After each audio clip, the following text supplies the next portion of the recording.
Today we're going to be looking at Hardy-Weinberg equilibrium, and specifically the color locus on these fish that are stuck in a little cove on an island. Big A is green fish, Big B is yellow fish, and Big B is red fish. So can we assume this population is Hardy-Weinberg? Well, we have to look at a couple of assumptions. So these are assumptions for Hardy-Weinberg equilibrium. You have to have no selection, no mutations, no migration, a large population, and random mating. So if we look back at our example, there's no selection, so there's no natural predators selecting for a color.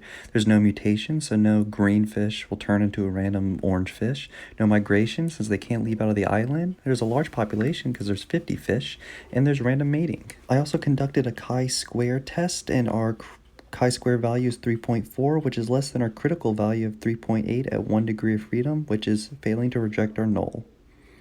So now that we know that our population is in Hardy-Weinberg equilibrium, let's look at the allele frequency and genotypic frequencies before selection. So Big A is green fish, and that's about 20 individuals in our population.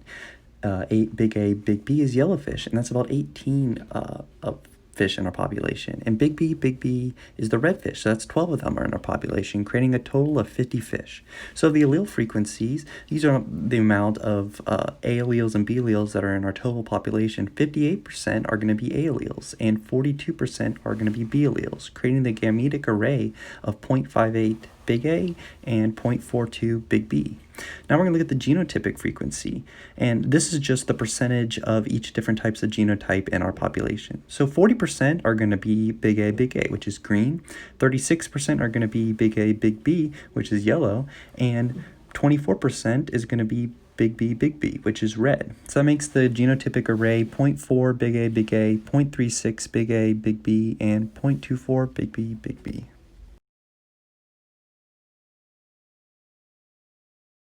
Now we're looking after selection. So a crane flew over that is able to eat these types of fish. So there's going to be a selection that occurs in this population.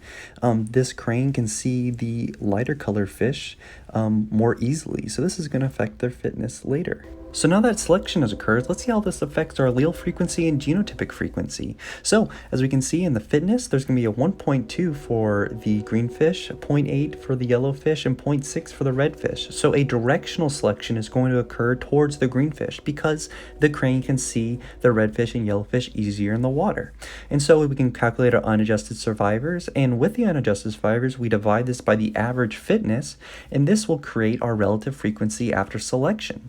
This is equal to our genotypic frequency. And as we can see, there's going to be an increase in green fish and a decrease in yellowfish and redfish. And this is ultimately going to affect the amount of allele frequency, which is there's going to be an increase in A alleles and a decrease in B alleles. So we can predict that over time, there's going to be a complete green fish in the pond, and yellow and red fish are going to slowly decrease over time.